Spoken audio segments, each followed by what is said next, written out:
ओम नमस्कार मित्रों। संस्कृतम नः गौरवम नामक इस यूट्यूब चैनल में आप सभी का हार्दिक स्वागत है। मैं आचार्य अर्जुन शास्त्री।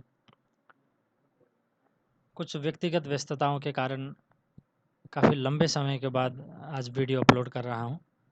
तो आज का जो विषय है जैन दर्शन से संबंधित है, जो कि आपके एनटीए यूजीसी द्वारा आयोजित नेट के एग्ज़ाम में जैन दर्शन का जो सामान्य अध्ययन संलग्न किया गया है और उसी के विषय में हम आज सामान्य अध्ययन करेंगे। तो चलिए कक्षा को प्रारंभ करते हैं।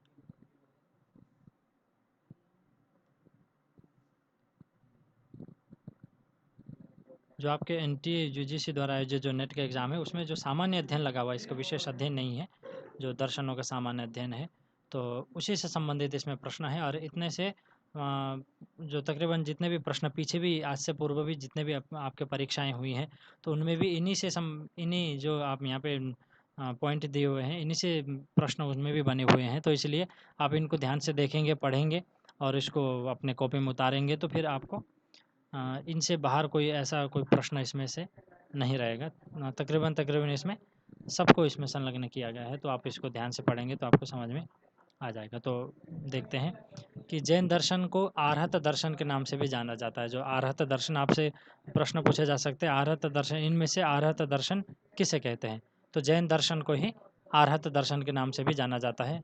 आर्हत दर्शन, जैन दर्शन, ये दोनों ही एक ही नाम है। तो आर्हत दर्शन के विद्वान आचार्य हेमचंद्र सूरी हैं। तो हेमचंद्र सूरी ये जैन दर्शन से संबंधित आचार्य हैं। जैन सूरी बोलते हैं, आचार्य हैं ये। इनके अनेक ग्रंथ आप संस्कृत साहित्य में भी और प्राकृत साहित्य में भी इसके हेमचंद्र सूरी के ग्रंथ मिलते हैं। तो चलते हैं कि हेमचंद्र का अपर नाम कलिकाल सर्वज्ञ है। हेमचंद्र है जो कि जैन आचार्य हैं। इनके जो अपर नाम है, दूसरा नाम कलिकाल सर्वज्ञ हैं। तो इनके बहुत सारे व्याकरण से संबंधित ग्रंथ भी इनके प्राप्त होते हैं।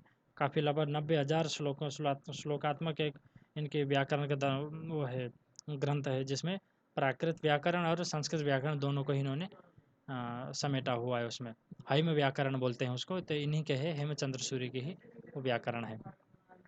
तो हेमचंद्र द्वारा रचित ग्रंथ प्रमाण मीमांसा तथा शब्दानुशासन। प्रमाण मीमांसा एक दर्शन से संबंधित ग्रंथ है, जो कि प्रमाण प्रमेय इत्यादि की उसमें चर्चा होती है, उनकी मीमांसा की जाती है। और शब्दानुशासन, इसी के मैं बात कर रहा था, शब्दानुशासन, जो कि काफ़ी बड़े स्तर पर इसको बनाया गया है। लगभग 90,000 श्लोक है, मतलब 3 खंडों में है ये, जो एक बालकों के लिए, छोटे बच्चों के लिए, एक मध्यस्थ जो युवकों के लिए, एक प्रौढ़ों के लिए, प्रौढ़ जो हैं उनके लिए। तो 3 प्रकार से इनके ग्रंथों को 3 भागों में विभक्त किया जाता है। तो वो 90,000 इस प्रकार से बनते हैं। इनमें श्लोकों की संख्या श्लोकात्मक है और सूत्रात्मक भी है और श्लोकात्मक भी है, उसी को किया जाता है। तो शब्दानुशासन है जो कि व्याकरण से संबंधित ग्रंथ है। और प्रमाण मीमांसा एक दर्शन से संबंधित इनका ग्रंथ है, जो कि जैन दर्शन से ज़्यादा रिलेटेड होंगे, क्योंकि ये जैन दर्शन के आचार्य थे। तो जैन के हिसाब से इनकी जो ग्रंथ की जो संरचना है जैन के अनुसार ही हुआ है।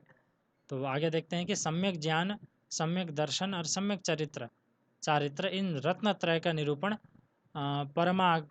परमागम सार ग्रंथ में किया गया है। तो ये जैन दर्शन का सबसे महत्वपूर्ण जो तत्व है, रत्नत्रय बोलते हैं इसको, सम्यक ज्ञान, सम्यक दर्शन और सम्यक चारित्र, इनके द्वारा ही व्यक्ति मोक्ष को प्राप्त होता है। तो ये 3 चीज़ों का जो प्रथम जो निरूपण है, परमागम सार नामक एक ग्रंथ है, उसमें ये 3 रत्नों का, रत्नत्रय का चर्चा इन्होंने किया है। तो परमागार सार ग्रंथ है एक, उसमें सम्यक ज्ञान, सम्यक दर्शन और सम्यक चरित्र, इन तीनों का निरूपण किया गया है।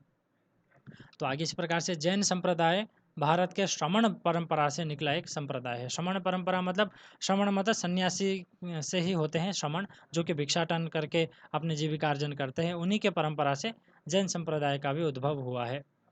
तो जैन संप्रदाय में 24 तीर्थंकर हुए हैं। तो 24 तीर्थंकर हुए हैं अब तक। तो प्रथम तीर्थंकर का नाम है ऋषभदेव जी, तथा अंतिम तीर्थंकर है महावीर स्वामी वर्धमान। तो महावीर स्वामी बोलते हैं, उनका नाम वर्धमान है। और प्रथम तीर्थंकर ऋषभदेव और अंतिम तीर्थंकर वर्धमान। तो इसी प्रकार से जैन धर्म में, जैन संप्रदाय में मुख्य 2 ही संप्रदाय, जैन धर्म में मुख्य 2 ही संप्रदाय हैं, एक श्वेतांबर संप्रदाय और एक दिगंबर संप्रदाय। जो कि श्वेतांबर श्वेत वस्त्रों को धारण करते हैं और मुख में पट्टी वगैरह बांध कर चलते हैं, ये श्वेतांबर हुए। और दिगंबर तो वे होते हैं जिनकी दिशा ही अंबर है, मतलब वस्त्र है, तो वो नग्न होते हैं। तो इस प्रकार से दो संप्रदाय है, श्वेतांबर संप्रदाय तथा दिगंबर संप्रदाय। तो जैन धर्म अवतारवाद को स्वीकार नहीं करता। जैसे हमारे जो सनातन है वे लोग अवतारवाद को स्वीकार करते हैं, परंतु जैन धर्म अवतारवाद को स्वीकार नहीं करता, क्योंकि कोई भी ईश्वर इत्यादि अवतरित नहीं होते, इस प्रकार की इनकी धारणा होती है जैन धर्मों में। तो कहते हैं कि ज्ञानावरण, दर्शनावरण, वेदनीय, मोहनीय, अंतराय, आयु, नाम और गोत्र, ये 8 कर्मों के नाश होने से जीव कर्मों से मुक्त हो जाता है, तब वह ईश्वर बन जाता है। तो ये 8 कर्म है, इन्हीं से जब मुक्त होता है तब व्यक्ति मोक्ष को भी प्राप्त होता है। वो मोक्ष होने के बाद ही व्यक्ति ईश्वरत्व को प्राप्त होता है। इनका जैन दर्शन का एक सिद्धांत है कि हर एक व्यक्ति ईश्वर बन सकता है। तो ईश्वर बनने के लिए आपको ज्ञानावरण, ये जो 8 तत्व हैं, ये जो 8 कर्म हैं, इनका नाश करना पड़ेगा। ज्ञानावरण, यदि आपके अंदर अज्ञान का आवरण हो तो बिल्कुल ही नहीं होगा, और ज्ञान का भी आवरण है तब भी व्यक्ति मोक्ष नहीं होता। जैसे अपने हमारे जो सिद्धांत है वेदांत के सिद्धांत में, कि आपके जो काम्य कर्म है, काम्य कर्म को भी त्यागना पड़ेगा। जो पुण्य कर्म का भी क्षय होगा तभी व्यक्ति मोक्ष में जाता है। यदि पुण्य कर्म का संचित है पुण्य कर्म आपके, तो पुण्य कर्म को भोगने के लिए पुनः आपको जन्म लेना पड़ेगा। परंतु जब पुण्य कर्म का भी क्षय हो जाएगा, पाप कर्म का तो क्षय आवश्यक है ही, और उसके साथ साथ पुण्य कर्म का भी जब क्षय होगा तभी व्यक्ति मोक्ष को प्राप्त होता है। और उसी प्रकार से इसमें भी इनका भी यही कहना है कि ज्ञानावरण, ज्ञान का जो आवरण है, आपकी अच्छी बातों का भी जब आवरण होगा तो अच्छी बातों को आपको उसको फल भोगना पड़ेगा, क्योंकि अवश्य में वो भोक्तव्यम कृतम कर्म शुभाशुभम, शुभ और अशुभ दोनों ही कर्मों का आपको फल भोगना पड़ेगा। और जब शुभ और अशुभ दोनों ही कर्म जब दग्ध बीज हो जाते हैं तभी व्यक्ति मोक्ष को प्राप्त होता है, उसी से पूर्व मोक्ष नहीं होता। तो उसी प्रकार से इनका भी सिद्धांत है कि ज्ञानावरण, ज्ञान का जो आवरण है वो जब नष्ट हो जाएंगे, और दर्शनावरण, ये दर्शन भी इनका एक ये सिद्धांत विशेष है। वेदनीय, मोहनीय, अंतराय, आयु, नाम और गोत्र, ये 8 प्रकार के कर्म माने जाते हैं। तो इन 8 कर्मों के से मुक्त हो जाता है व्यक्ति, तब वह ईश्वर बन जाता है, मतलब वो मुक्त आत्मा बन जाता है, ऐसा इनका भाव है। तो आगे देखते हैं, जैन दर्शन 6 द्रव्यों को मानता है। तो 6 द्रव्य होते हैं जैन के अनुसार, जीव, पुद्गल, धर्म, अधर्म, आकाश और काल, ये 6 इनके तत्व हैं, द्रव्य है। और मोक्ष प्राप्ति के 7 तत्व हैं। मोक्ष प्राप्ति, जीव, अजीव, आश्रव, बंध, संवर, निर्जरा और मोक्ष। इसमें भी संवर और निर्जरा, इन दो को ही मोक्ष को सबसे महत्वपूर्ण तत्व माने जाते हैं, संवर और निर्जरा। आगे हम देखेंगे, आपको समझ में आएगा। जीव, अजीव, आश्रव, बंध, संवर और निर्जरा और मोक्ष, इसके आगे इसके बारे में हम बताएंगे जीव अजीव क्या होते हैं। तो आगे इसी अनुसार देख लेते हैं, पॉइंट के अनुसार। अज्ञान के आवरण को नष्ट करने के लिए, जो अज्ञान का जो आवरण है आपके, उसको नष्ट करने के लिए रत्नत्रय, 3 रत्न होते हैं, जो पीछे बताया था, सम्यक दर्शन, सम्यक ज्ञान और सम्यक चरित्र। तो इसी प्रकार जैन दर्शन अनेकांतवाद को स्वीकार करता है। जैन दर्शन है एकांतवाद नहीं, अनेकांतवाद को स्वीकार करता है। और अनेकांतवाद को स्यादवाद भी कहते हैं। मतलब अनेकांतवाद का तात्पर्य कोई एक चीज़, निश्चित चीज़ नहीं होती, कोई निश्चित तत्व नहीं होते, ये भी हो सकता है। स्याद मतलब होना, तो स्यादवाद मतलब ये भी हो सकता है, वो भी हो सकता है। तो अनेक प्रकार से उसको सिद्ध करते हैं अनेकांतवाद को। तो यही इनका स्यादवाद, जैन का सबसे महत्वपूर्ण सिद्धांत है, स्यादवाद। तो आपसे पूछा जा सकता है कि अनेकांतवाद कौन स्वीकार करते हैं, अथवा किसके सिद्धांत है अनेकांतवाद और अथवा स्यादवाद, किसी प्रकार से। तो आपको याद रखना है, अनेकांतवाद, स्यादवाद, ये दोनों ही जैन धर्म से अथवा जैन संप्रदाय से संबंधित है। तो आगे चलते हैं इसी प्रकार से। तो इसमें कहते हैं कि चेतना का फल 2 प्रकार का होता है। जो चेतना है उसके 2 प्रकार का फल होता है, एक दर्शन और ज्ञान। चेतना से दर्शन और ज्ञान, ये 2 प्रकार का फल प्राप्त होता है। और दर्शन उपयोग चतुर्विध, 4 प्रकार के दर्शन उपयोग होते हैं। ये आपको एज इट इज़ याद कर लेना, क्योंकि इसी से संबंधित कोई विशेष अध्ययन तो मेरा भी नहीं है, ये सामान्य अध्ययन के रूप में मैंने इनको लिया है। तो आप इसको एज इट इज़ याद कर सकते हैं। प्रश्न आपसे पूछे जाएँ तो जैन दर्शन में दर्शन उपयोग कितने प्रकार के होते हैं, तो वो 4 प्रकार के। दृष्टिगत संवेदना भी, दृष्टि भिन्न संवेदन, और अतीन्द्रिय पदार्थ दर्शन शक्ति, और केवल अंतर्बोध, ये 4 प्रकार के। दृष्टिगत संवेदन, दृष्टि भिन्न संवेदन, ये 2 प्रकार के हो गए। और अतीन्द्रिय पदार्थ दर्शन शक्ति और केवलम अंतर्बोध, ये 4 प्रकार के दर्शन उपयोग हैं। दर्शन की 5 अवस्था है, जो देखना है उसकी 5 अवस्था है। व्यंजनावग्रह, अर्थावग्रह, ईहा, अवाय और धारणा, ये 5 प्रकार के होते हैं। और जैनों के 6 देवता होते हैं, 6 प्रकार के देवता उनको मानते हैं। सर्वज्ञ, वीतराग, अरहन, केवली, तीर्थंकर और जिन। तो ये भी जैसे जिन है, तीर्थंकर है, जिन मतलब जो इनके साधु होते हैं उनको जिन बोलते हैं, आचार्य वगैरह बोलते हैं। और तीर्थंकर वही है जो महावीर, वर्धमान इत्यादि। केवली मतलब जो कैवल्य को जिन्होंने प्राप्त कर लिया वो केवली होते होंगे। और अरहन और वीतराग मतलब वीतराग कहेंगे जिनके अंदर से राग समाप्त हो गया है। सर्वज्ञ मतलब सभी चीज़ को जानने वाला। और अरहन मतलब अ, इसको किस प्रकार से बोल सकते हो, जो मतलब कार्य को करने की जो अर्हता होती है, जिसके अंदर इस प्रकार का कोई भाव होगा। तो 6 प्रकार के इनके देवता हैं, आपको ये ऐसे याद रखना है। सर्वज्ञ, वीतराग, अरहन, केवली, तीर्थंकर और जिन, ये 6 प्रकार के देवता हैं इनके। और तीसरा गुप्ता, यह तीन प्रकार के गुप्तियाँ होती हैं, वो मनोगुप्ती, वचोगुप्ती और कायोगुप्ती। 3 प्रकार के गुप्तियाँ होंगे, मनोगुप्ती, वचोगुप्ती और कायगुप्ती। मतलब मन से आपको कोई चीज़ छिपा के रखते हैं उस प्रकार का भाव होगा। वाणी के द्वारा छुपाना और काय शरीर के द्वारा छुपाना, ये 3 प्रकार के गुप्तियाँ होंगी इनमें। और 4 निराहार प्रक्रिया, निराहार के जो प्रक्रिया 4 प्रकार के होते हैं। जैसे हम व्रत इत्यादि ग्रहण कर लेते हैं, जैसे सनातन में व्रत इत्यादि लेंगे, अथवा जिनको निराहार बोलते हैं, जैसे हमारे यहाँ तो निर्जला इत्यादि बहुत प्रकार के होते हैं। तो इसी प्रकार के यहाँ पर भी है पूर्ण निराहार, जिसमें कुछ भी नहीं खाते।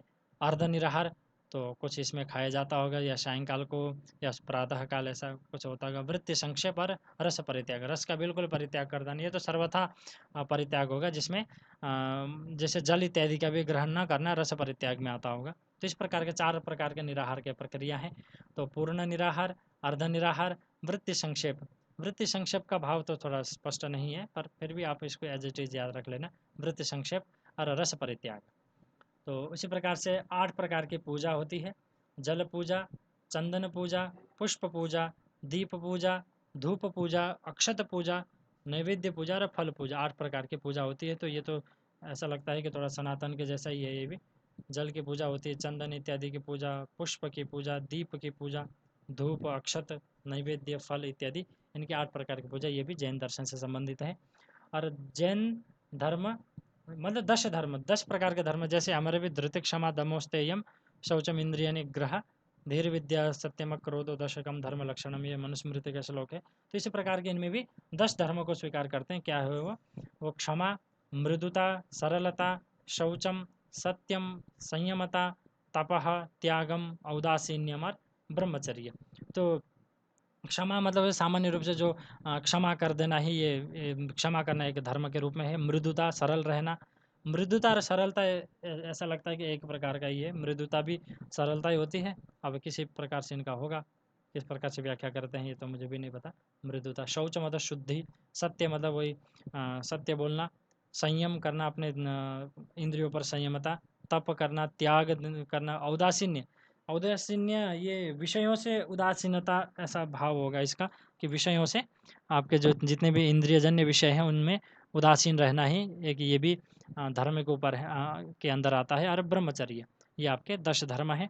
और सप्तभंगी नहीं, ये भी 7 प्रकार के, ये सप्तभंगी नहीं है, बहुत इंपॉर्टेंट है, आपके बार बार प्रश्न पूछे जाते हैं पेपर में, तो आपको ये याद रखना है। सप्तभंगी नहीं, अरे इसी क्रम से, क्रम इसके पूछे जाते हैं, इसके अंदर के बहुत सारे स्याद अस्थि ये क्या है, इस प्रकार से प्रश्न नहीं होंगे, पर इसका क्रम पूछे जाते हैं, किस प्रकार से इसका क्रम है। तो आपको इसका क्रम का जो किस प्रकार से क्रम बिठाया है इसको आप याद रखना है। स्याद अस्थि, स्यान नास्ति, पहले अस्थि है फिर नास्ति है, फिर उसके बाद स्यादस्ति च नास्ति च। किस प्रकार स्यादस्ति पहले तो है फिर नहीं है, फिर कहते हैं कि हो भी सकता है नहीं भी हो सकता, इस प्रकार से 3 हो गया। फिर कहते हैं कि स्याद वक्तव्य, और फिर स्यादस्ति चा वक्तव्य, फिर स्यान नास्ति चा वक्तव्य, स्याद अस्ति च नास्ति चा वक्तव्य। तो उसी प्रकार से देख सकते हैं आप, स्याद अस्ति है शायद है, स्यान नास्ति शायद नहीं है, फिर स्याद अस्ति च नास्ति च हो भी सकता है नहीं भी हो सकता, ये 3 हो गए। अस्ति नास्ति, अस्ति फिर पहले अस्ति हो गया, फिर नास्ति हो गया, फिर अस्ति, फिर नास्ति, ये 3 हो गए। और स्याद वक्तव्य, ये आपको बीच में अलग से एक जोड़ना पड़ेगा। फिर उसके बाद अस्थि के साथ लगा देंगे, स्याद अस्थि चा वक्तव्य, स्याद नास्ति चा वक्तव्य, स्याद् अस्ति च नास्ति च वक्तव्य। तो इस प्रकार से एक क्रम है, तो आप इसको याद रख सकते हैं। सप्तभंगी नहीं बोलते हैं, 7 है इसमें। स्याद् अस्ति 1 हो गया, स्याद् नास्ति 2, स्याद् अस्ति च नास्ति च ये 3, स्याद् वक्तव्य है ये 4, स्याद् अस्ति च वक्तव्य 5, स्याद् नास्ति च वक्तव्य है ये 6, स्याद् अस्ति च नास्ति च वक्तव्य ये 7 होंगे। इस प्रकार से आपके सप्तभंगी नहीं होंगे। ये नीति है इन प्रकार के इनकी। तो आगे देखते हैं पार्श्वनाथ के अनुसार। ये पार्श्वनाथ इनके ही एक जैन आचार्य हुए हैं, तो उनके अनुसार 4 महाव्रत जो कि सम्यक चारित्र के अंतर्भूत होते हैं। जो सम्यक चरित्र पीछे बताया था उनके अंतर्भूत 4 इनमें महाव्रत इन्होंने बताया है। क्या? अहिंसा, सत्य, अस्तेय और अपरिग्रह, ये 4 प्रकार के महाव्रत हैं ये। अहिंसा महाव्रत, सत्य महाव्रत, अस्तेय महाव्रत और अपरिग्रह, जो हमारे योग दर्शन में भी आता है उसी प्रकार से ये भी है। अहिंसा, सत्य, अस्तेय, ब्रह्मचर्य और अपरिग्रह, इस प्रकार से आता है। तो आगे देखते हैं कि महावीर ने, जो महावीर वर्धमान है, जो महावीर स्वामी हैं, उन्होंने इसमें ब्रह्मचर्य को भी सम्मिलित किया है। जो महावीर है उन्होंने ये अहिंसा, सत्य, अस्तेय, अपरिग्रह, इसमें एक ब्रह्मचर्य को मिला करके 5 इन्होंने इसको बनाया है। तो महावीर स्वामी के अनुसार अहिंसा, सत्य, अस्तेय, ब्रह्मचर्य और अपरिग्रह, ये 5 प्रकार के महाव्रत हैं। तो इसी प्रकार से जैन सिद्धांतों की संख्या 11 है तथा उनके 45 है और तथा उनके 11 अंग हैं। 45 सिद्धांत, ये बहुत इंपॉर्टेंट है। जैन सिद्धांतों की संख्या कितनी है पूछेंगे तो आपको 45 ये संख्या आपको लिखनी होंगी। तो और उसके अंग ये 11 है। तो जैन संप्रदाय में 3 नाटक बहुत प्रसिद्ध हैं। जैन दर्शन से संबंधित अथवा जैन जो सिद्धांत है उनसे संबंधित होंगे। तो पंचास्तिकाय सार, समय सार और प्रवचन सार, ये नाटक त्रयी बोलते हैं इसको जैन संप्रदाय में, जो कि पंचास्तिकाय सार और समय सार और प्रवचन सार, ये 3 ये नाटक हैं। नाटक त्रयी नाम से प्रसिद्ध है। तो इसी प्रकार से आगे देखते हैं। कहते हैं कि चतस्र निराहार प्रक्रिया। ओहो, ये तो दोबारा आ गया, पीछे भी हो चुका था, फिर भी एक बार मैं पढ़ देता हूँ। ये तो पीछे भी हो चुका था, ये 3 जो पॉइंट है ऊपर वाले ये पीछे आ चुका है। तो ये दोबारा शायद प्रिंट हो गया, टाइप हो गया होगा। तो फिर भी एक बार दोहरा देता हूँ। चतस्र निराहार प्रक्रिया, पूर्ण निराहार, अर्ध निराहार, वृत्ति संक्षेप और रस परित्याग, ये 4 प्रकार के निराहार प्रक्रिया है। 8 प्रकार के पूजा पे पीछे भी बता चुके हैं। जल पूजा, चंदन पूजा, पुष्प पूजा, दीप पूजा, धूप पूजा, अक्षत पूजा और नैवेद्य पूजा और फल पूजा। 10 प्रकार के धर्म, क्षमा, मृदुता, सरलता, शौच, सत्य, संयमता, तपह, त्याग, औदासीन्य और ब्रह्मचर्य। ये 3 पॉइंट पहले भी हो चुके थे, तो ये दोबारा शायद टाइप हो गया था। आगे देखते हैं परिशः। एक इनका कोई पारिभाषिक शब्द है जो कि मुक्ति के लिए किए जाने वाले कठोर नियम को परिशः कहते हैं। बहुत सारे आपने अपने उनके पारिभाषिक शब्द हैं, तो इनके ये पारिभाषिक शब्द होगा परिशः। परिशः का मतलब मुक्ति के लिए, जो कैवल्य के लिए किए जाने वाले जो कठोर तप है, अथवा ईश्वरत्व को प्राप्त करने के लिए जो किए जाने वाले जो कठोर तप हैं, उनको बोलेंगे परिशः। ये आपसे पूछे जा सकते हैं। तो परिशः आपको याद रखना है किसको कहते हैं, कि मुक्ति के लिए किए जाने वाले कठोर तप को परिशः कहते हैं। तो और जीव के 2 भेद हैं, जो जीव हम पीछे देख के आए हैं, जीव, अजीव इत्यादि। तो जीव के 2 भेद हैं, संसारी तथा मुक्त। तो 2 प्रकार के जीव होते हैं। एक तो संसारी जीव होते हैं जो कि जो सांसारिक रहे होते हैं, और एक मुक्त जीव होते हैं जो कि ईश्वरत्व को प्राप्त करते हैं अथवा मोक्ष का आनंद को लेते हैं। तो उस प्रकार के 2 प्रकार के जीव होंगे, एक मुक्त जीव, एक संसारी जीव। तो संसारी किसे कहते हैं? भवाद भवांतर प्राप्तिमंतः, जन्म और जन्मांतर को प्राप्त करने वाले जो जीव होते हैं उनको संसारी जीव कहते हैं। और मुक्त जीव उनको बोलते हैं जो मुक्त हो चुके और भवत भवांतर प्राप्ति, मतलब जन्म और जन्मांतर की प्राप्ति जिनको नहीं होती, वे मुक्त जीव होंगे। और जो जन्म और जन्मांतर, भव अर्थ होता है जन्म, भव से भवाद मतलब पंचमी, मतलब जन्म से जन्म और जन्मांतर की प्राप्ति जो होता है, जन्म से जन्म, एक जन्म, फिर उसके बाद दूसरा जन्म, तो उसके बाद तीसरा जन्म, इस प्रकार के जन्मों से जन्म और उसके ऊपर फिर से जन्म, इस प्रकार के जो जीव होते हैं उनको संसारी जीव कहते हैं। भवाद भवांतर प्राप्ति मंत्र, ये आपको ये पंक्ति याद रखनी है, इंपॉर्टेंट पंक्ति है। तो भवाद भवांतर प्राप्ति, जन्म और जन्म से जन्मांतर की प्राप्ति करने वाले जो जीव है उनको संसारी जीव कहते हैं। और संसारी जीव भी 2 प्रकार के होते हैं, समनस्क और अमनस्क। तो अमनस्क के 2 भेद हैं, त्रस और स्थावर। तो आपको याद रखना है, त्रस मतलब होता है, त्रस जीव के भी 4 प्रकार होते हैं, जो कि द्विरेंद्रिय जिसके 2 इंद्रिय होते हैं, त्रिरेंद्रिय जिनके 3 इंद्रिय होते हैं, चतुरेंद्रिय जिनके 4 इंद्रिय होते हैं, और पंचेंद्रिय जिनके 5 इंद्रियां होती हैं। तो द्विरेंद्रिय में स्पर्श तथा रसना से युक्त जो जीव होते हैं उनको द्विरेंद्रिय कहते हैं, जिनमें शंख, गंडोलक, इसमें गंडोलक शब्द होने से गंडोलक हो गया, ये गंडोलक, शुक्ति, कृमि इत्यादि ये आपके द्विरेंद्रिय जीव में आते हैं। उसी प्रकार से त्रिनेंद्रिय जीव, 3 इंद्रिय वाले जीव होते हैं, जिनमें त्वक, रसना और घ्राण ये 3 इंद्रिय प्राप्त होते हैं, जैसे पिपीलिका, यूका, मक्षिका इत्यादि आपके इसमें आ गया, सॉरी पिपीलिका यूका ही है, मक्षक इत्यादि तो चतुरेंद्रिय में आता है। और 4 इंद्रिय वाले जीव होते हैं जो, जिनमें त्वक, रसना, घ्राण और चक्षु ये 4 इंद्रिय होते हैं, जिनमें दंश, मशक, मच्छर इत्यादि आपके ये चतुरेंद्रिय जीव में आते हैं। और पंचेंद्रिय मनुष्य, पशु इत्यादि ये होंगे। और उसी प्रकार से स्थावर मतलब जो आपके स्थावर होंगे, जो स्थावर जो बोलते हैं, जो जंगम इत्यादि, स्थावर जंगम इत्यादि, तो उसी से संबंधित है। त्रस मतलब जिनमें प्राण इत्यादि को ग्रहण करते हैं। और स्थावर होंगे जो एक ही जगह स्थिर होते हैं, इस प्रकार जैसे वृक्ष इत्यादि को बोलते होंगे स्थावर। तो उसी प्रकार से 7 तत्व, 7 तत्व हमने पीछे बताया था, जीव, अजीव इत्यादि, तो इन्हीं के बारे में बताते हैं जीव अजीव क्या होते हैं। तो 7 तत्व होते हैं जीव, अजीव आदि। जीव मतलब बोधात्मको जीव, जिसमें बोध होता है उसको बोलते हैं जीव, मतलब जिनमें बोध होता है, जिनमें ज्ञान होते हैं उसको बोलेंगे जीव। तो बोधात्मको जीव। उसी प्रकार से अजीव होते हैं जो अबोधात्मक स्वजीव, जो अबोधात्मक होते हैं, जिनमें ज्ञान नहीं होता, उनको बोलेंगे अजीव। जीव हो गए जिसके अंदर ज्ञान होगा, बोध होगा, और अजीब हो गया जिसके अंदर बोध नहीं होगा। इसी प्रकार से आगे देखते हैं।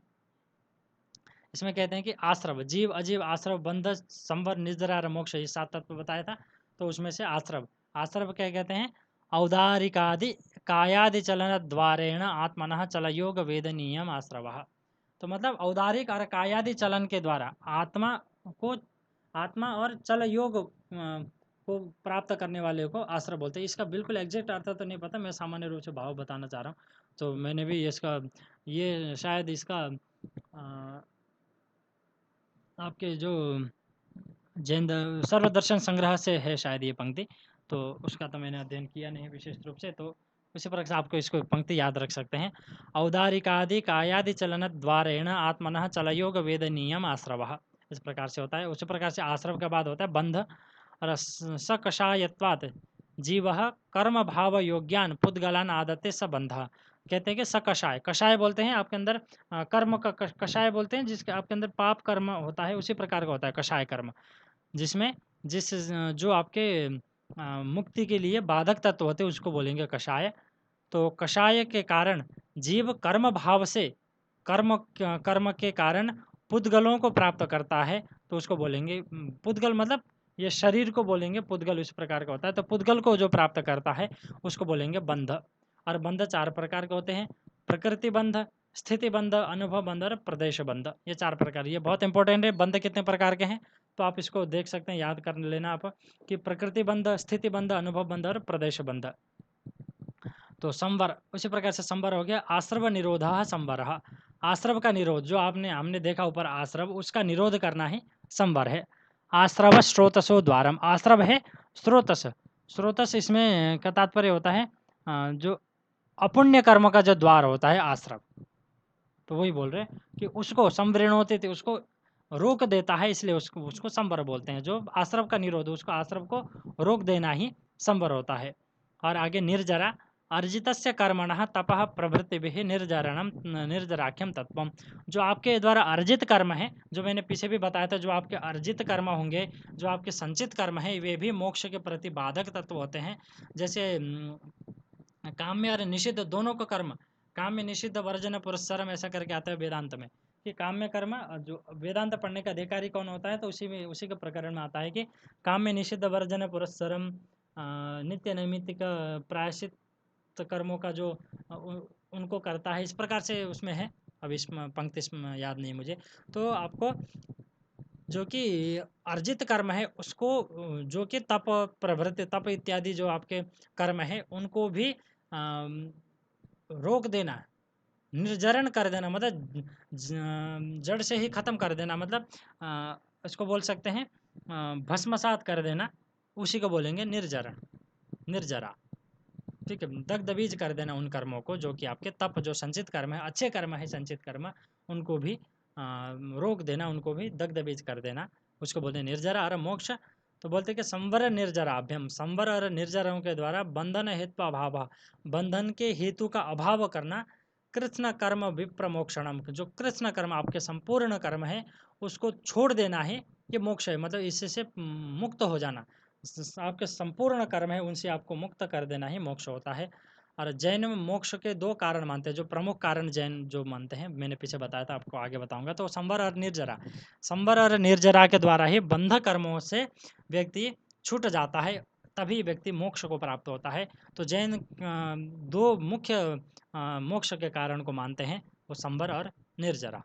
संवर मतलब आश्रव का जो रोक है, जो पाप कर्म है उनको रोक देना ही संवर होता है। और निर्जरा मतलब आपके जो अर्जित कर्म है उनको ही अच्छे प्रकार से उसको दग्धबीज कर देना निर्जर होता है, निर्जरा। तो इन दोनों के द्वारा व्यक्ति मोक्ष को प्राप्त होता है।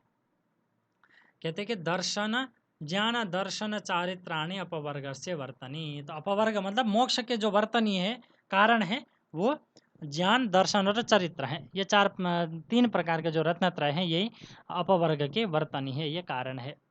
न स्त्री मोक्ष में दिगंबर, दिगंबर संप्रदाय के वो कहते हैं कि स्त्रियां मोक्ष को प्राप्त नहीं हो सकती। न स्त्री मोक्ष में, स्त्रियां मोक्ष को प्राप्त नहीं कर सकती, ये जैन सिद्धांत है। हमारे जो वैदिक सिद्धांत इस प्रकार का नहीं है। यहाँ वैदिक सिद्धांत में स्त्रियां भी मोक्ष को प्राप्त होती हैं, तो इसलिए यहाँ पर ये कहते हैं कि न स्त्री मोक्ष में दिगंबर। तो ज्ञानावरण आदि 8 कर्मों के क्षय से मोक्ष की प्राप्ति होती है। ज्ञानावरण, अब हमने पीछे बताया था, ज्ञानावरण, दर्शनावरण, संवराय इत्यादि 8 कर्म बताए थे। तो उन 8 कर्मों के जो क्षय से व्यक्ति मोक्ष को प्राप्त होता है। और सम्यक दर्शन, सम्यक दर्शन, अब रत्नत्रय है, रत्नत्रय हमने पीछे बताया था, वो बार बार आएंगे क्योंकि रत्नत्रय विशेष है, इसलिए इसके जो परिभाषा इसमें बताते हैं कि रत्नत्रय ये आपके सर्वदर्शन संग्रह के अनुसार है, उसी में दिए हुए हैं। तो सम्यक दर्शन मतलब श्रद्धानम सम्यक दर्शनम, श्रद्धान ही सम्यक दर्शन है, अच्छे प्रकार का सत्य को धारण करना है सम्यक दर्शन है। सम्यक ज्ञान का मतलब यथावस्थित तत्वानां संक्षेपात विस्तरेण वा यो अवबोधस्तमत्राहो सम्यक ज्ञानम मनीषिणः। तो ये इसका वो है, तो आप इस एज इट इज इसको याद कर लेना। यथावस्थित तत्व, जो जैसा है उसी प्रकार के तत्वों को संक्षेप से अथवा विस्तार से जो व्यक्ति जानता है, उसी को सम्यक ज्ञान कहते हैं, जानता है, उसी ज्ञान को ही यहाँ पर सम्यक ज्ञान के रूप में किया हुआ। जो यथावस्थित तत्व मतलब जो जैसा तत्व है उसको वैसे मानना, जो सत्य है उसको सत्य मानना, असत्य है उसको असत्य मानना। तो इसी प्रकार का यथा अवस्थित तत्व, जो जैसा है उसी प्रकार के तत्वों को जान लेना, अथवा संक्षेप से अथवा विस्तार पूर्वक जानना है, ये सम्यक ज्ञान के अंतर्गत आता है। उसी प्रकार से सम्यक चरित्र, सम्यक चरित्र के अंतर्गत आता है कि सर्वथा अवध्य कर्म, अवध्य योगानाम त्याग चारित्र मुच्यते। जो अवध्य कर्म है, जो अकरणीय कर्म है, जो निंदनीय कर्म है, उनका सर्वथा परित्याग करना है, सम्यक चारित्र के अंतर्गत आता है। सम्यक चारित्र का तात्पर्य जो अवध्य कर्म है, जो आपके निंदनीय कर्म है, उन सभी के कर्मों को त्याग करना, संपूर्ण रूप से त्याग करना है, सम्यक चरित्र होता है। और आगे कहते हैं कि कीर्तनम तद तद अहिंसादि व्रत भेदेन पंचदश, और कीर्तन किसकी करनी है, ये तो अवध्य कर्मों का तो आपने त्याग करना है, और धारण किनको करना है, और कीर्तनम तद अहिंसादि, अहिंसादि का तात्पर्य अहिंसा, सत्य, अस्तेय, ब्रह्मचर्य और अपरिग्रह, इन 5 चीज़ों को आपको कीर्तन करना है अथवा इनको धारण करना है। तो वे होते हैं 5 प्रकार के। तात्पर्य है कि जो अनवद्य कर्म है, जो अहिंसादि, जो आपके 5 जो व्रत बोले थे, महाव्रत बताया था पीछे, पंच महाव्रत, तो उनको, उनका धारण करना, ये आपका सम्यक चरित्र के अंतर्गत आता है। और अवध्य कर्म जो कि आप निंदनीय हिंसादि कर्म, हिंसा, असत्य, स्तेय इत्यादि जो जो भी कर्म है, अब्रह्मचर्य और परिग्रह इत्यादि, इतने जो अवध्य कर्म है, जो निंदनीय कर्म है, उनका परित्याग करना है सम्यक चारित्र। सम्यक चारित्र का तात्पर्य यह हुआ कि अनवध्य कर्म का, कर्म को धारण करना और अवध्य कर्मों का त्याग करना है, सम्यक चारित्र होता है। तो इस प्रकार से आपका ये जैन दर्शन के सामान्य परिचय के अंदर इतनी बातें कही मैंने, तो आप इनको देख सकते हैं, बड़े ध्यान से देखिएगा, इन्हीं से आपके प्रश्न बनेंगे। तो अब तक जितने भी प्रश्न बने हैं, इन्हीं से प्रश्न बने हैं। तो इसको आप अच्छे से देखेंगे, और इसी प्रकार से आगे भी बौद्ध दर्शन और आगे चारवाक दर्शन है, और अन्य आगे आगे जो हमारे आस्तिक दर्शन है, उनको भी, उनके ऊपर भी हम विचार करेंगे। तो आज के लिए इतना ही रखते हैं। तो आप इनको लिख लीजिएगा, नहीं तो मैं आपको जिनको भी पीडीएफ की आवश्यकता होगी आप मुझे बता देंगे, नहीं तो मैं इसको कुछ दिन बाद, अभी तक तो बन नहीं पा रहा है ये थोड़ा-सा कुछ समस्या के कारण, तो ये पीडीएफ बना करके मैं आपको इसमें दे दूँगा, तो आप उनको डाउनलोड करके देख सकते हैं। तो इतना ही रहेगा आज की कक्षा। आप सभी का बहुत-बहुत धन्यवाद। आपका दिन शुभ रहे और आप स्वस्थ रहें अपने-अपने स्थान पर और आप सभी का बहुत-बहुत धन्यवाद। ओम शांति, शांति।